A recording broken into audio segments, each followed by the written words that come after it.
Let's get going from the beginning. I'm just going to play you a little video to start with, if that's okay. Hopefully there'll be some sound. In recent years, Britain has been torn apart by the most divisive issue in a generation. Americans are asked their views on this controversial topic. I think it's great. You may not like it in the rest of Europe. The British people have already spoken. They're hungry for it. It's like totally disgusting. Yo pienso que esta está bien bueno. It's terrible. It's divided the entire country. Why does it have to be so salty? I think we should bring it over here. Let us have a taste of it, let us have a piece. I think we could probably do it better. I really don't mind either way. I love it. I love it. I honestly felt like we went back like 300 years. It's gross. The debate over this issue has really gone too far. Both sides are prone really to unnecessary extremes over what is essentially... Hey, what are you doing? My God! Marmite. Love it or hate it. There is no middle ground. Okay. Marmite. This is a talk about Marmite. Now, Marmite, for the uneducated amongst you, is a fantastic British product. It is a byproduct of the beer production process, so it's already great.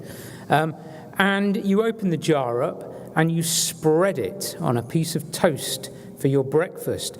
Notice you don't spread it on an English muffin. This is going to come as a shock to many of you. We don't eat English muffins in England. They don't exist. Just for information. That's the most informative thing you're going to learn in the next 15 minutes. But this is fantastic, this Marmite product, except as that advert shows, it's a very divisive breakfast spread. You either love it or you absolutely hate it, which brings me to the subject of my talk today, because, and I know this for a fact, because I've tried to talk to you about cartograms at this conference for the last 15 years since I've been coming to NACIS, and every year I leave and most people still hate the damn things. So I'm going to try again. Forgive me. So Cartograms in ArcGIS Pro. I'm just going to go through the tools that are available to you if you use ArcGIS Pro, and if you don't, this will persuade you, obviously, to use ArcGIS Pro, how to create some cartograms and why you might want to do that. So this is... actually, where is it? It's Germany, not Germany. This is Great Britain. These are the 2019 political constituency boundaries. There's 650 of them. It's a small island, and there's lots of very small places. You look at that map and you think, well, who won that particular election in 2019? And you'd probably say the blue lot. Just as a reminder about politics in the UK, we have left and right, and we have blue and red, but the blue and red are the other way round, just to confuse matters compared to American political colour system. But that's the Maggie Simpson map, if you can imagine Maggie Simpson there. If we have a quick look at the 2024 election, then you'll see that it's slightly more complicated. And when you look at a map like this as a unique values map, which is what this is, you haven't got a clue who won. Did red win? Did blue win? Did orange win? We don't know. So we absolutely need cartograms. That's it. Presentation done. So there's a number of different ways in which we can do this. Firstly, we can use the generate tessellation tool, and we can create a whole series of hexagons or squares or triangles or whatever we want. So there's 650 there. We can create the 2019 map. Still blue, looks like the majority. But what happens if we look at the 2024 map? Who won? Well, now we've equalised each political constituency by area, and it's pretty clear here that actually red won by a pretty big landslide, right? And that's what the map immediately tells you, which the previous map clearly or unclearly didn't. Okay, we can do other things though. Now we've got the same real estate per constituency boundary. How about we want to look at change? Well, okay, here's some hexagon point symbols, and if we put those in the centre of each hexagon, we can look at the 2019 result compared to the 2024 result. If the colours are the same, no change. If the colour's different, there's obviously been a gain to one side or the other, and you can begin to look at patterns across the map. We might want to look at the direction of travel for the gains. We could use a simple symbol like an arrow to show that in 2024, actually the British political system went predominantly towards the left, towards the Red Party in our case. There's one or two towards the right. Okay, that's great, but you might want to go crazy because everyone's interested in animated maps, so let's make the symbols animate.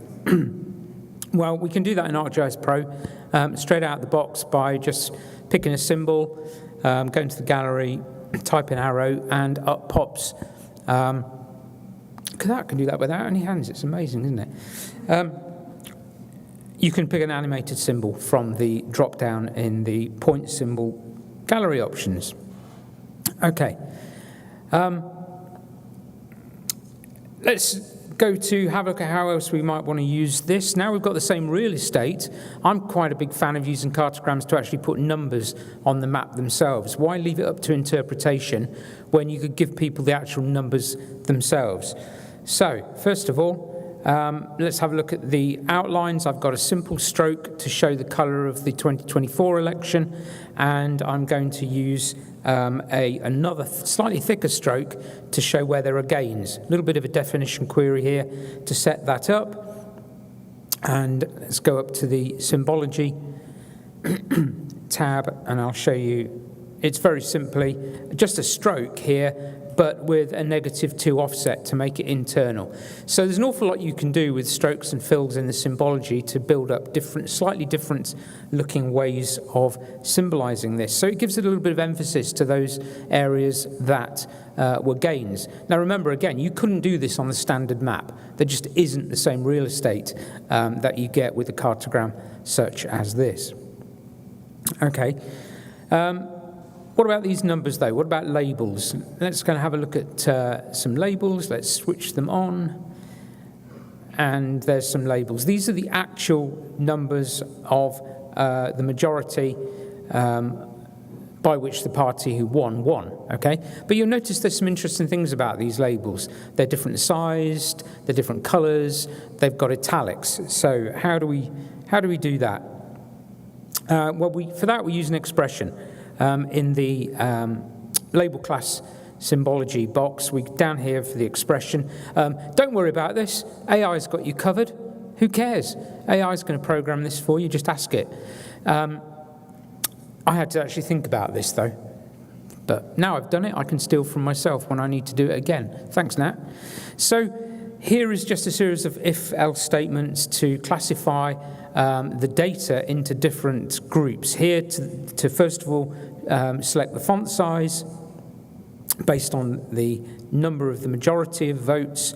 Here to select the color of the font based on who won. And then finally at the bottom to decide whether it was a gain or not, and if it was a gain, to make the label italicized. So it's a very powerful way of very quickly changing the different characteristics of the labels that you can then put inside your cartogram. Okay, back to the map, and that's effectively the map. Okay, Pollocks. Jackson Pollock. About 10 years ago, I made a map sort of borrowing from Jackson Pollock's abstract expressionism. So I thought I would again, thanks Nat, steal from myself, steal from somebody who did the work before. I did it 10 years ago, bring it back. And each of these paint splats are really just a PNG file in this particular case, but it could be an SVG, it could be anything you want. I created a style of all of these different political colors, and you can then match the symbology to the style of your data, and basically that's the map. I really didn't do very much else other than change a few of the little properties associated with each symbol. The transparency, so if it's a smaller majority, they're more transparent. Rotation, there's some random rotation just to make the map look a little bit more interesting, nothing more than that. And the size is basically an expression that's set up to create a proportional symbol for each of the symbols. Again, nothing particularly startling, but you can start to use these techniques to build up something interesting. But it's not a cartogram, you say. No, it isn't. So instead of using it on a map like this with a few labels, let's make cartogram pollux. So we'll use that gridded cartogram, and we'll stick the pollux symbol on top of it. Okay, still with me? Who wouldn't want to do this? Who wouldn't want to make a map like this? You lot, that's who. Yeah, all right, I get it. Let me see if I can persuade you with this next one. The Generate Contiguous Cartogram tool, which is a brand new tool in ArcGIS Pro. It's effectively a version of the Gassner-Newman population equalizing density cartogram, but you already knew that. We call it the Generating Contiguous Cartogram tool. So I'm just going to run this. Look, no hands. Woo. And there he is. Now, I know you love these cartograms. I know it. So let's just turn off the actual real map underneath there. You love it, don't you? Come on. Why are you laughing? I've been working at Esri 15 years. It's taken me 15 years to persuade them to put this in the core software, and I've finally achieved it. Thank you. What? He's not here. Is somebody streaming this? Interestingly, you can see what I've done with Scotland. There's hardly any of Scotland in terms of people, so there's not many votes there, which is why it's all squished up horrible. But we don't care. So there we go. All right, that's a population cartogram. I mean, it does come with a slight, small disadvantage that you can no longer figure out where the hell anything is. It's minor, it's immaterial, but what this does do is actually distribute colour in a much more balanced fashion, so you can still see that red won the election, which you can't do on a normal map. Okay, and the final map, if I haven't persuaded you so far, is the Dawling cartogram. Again, you can download a tool for this, run the GP tool, which is basically just a questionnaire that you've got to go through, fill all the boxes in, tell it what you want to do, circles or squares, mess around with a few numbers. If it doesn't work first time, try it again, and you'll end up with a Dawling cartogram, or a bubble map, if you sometimes people refer to it as a bubble map. But that's kind of fun, isn't it? Oh! Thank you, finally. Finally, somebody's with me on cartograms. So that's a Dawling cartogram. I probably could have changed the size of the circles a little bit more. Okay, the last tab is called Gratuitous 3D. Why not? Let's go there. Woo! Okay, we've got a scene. We've flipped our hexagons on the side. We're going to add a minimum height to extrude them. We're going to actually add the majority of votes. So the bigger the Devil's Post pile or Giant's Causeway that I've created is the biggest majority. Great. What else can we do with this? Oh, we can animate it, because why wouldn't you want to animate it? Because it just might make you feel a little bit queasy. There we go. Why would you animate it? Well, if you've got 3D maps like this, you've got to deal with problems of occlusion and all sorts of other stuff. And actually animating, or at least some ability to be able to pan, zoom, rotate, flip, and do what you want, is a good way around some of those problems that we often associate with 3D maps.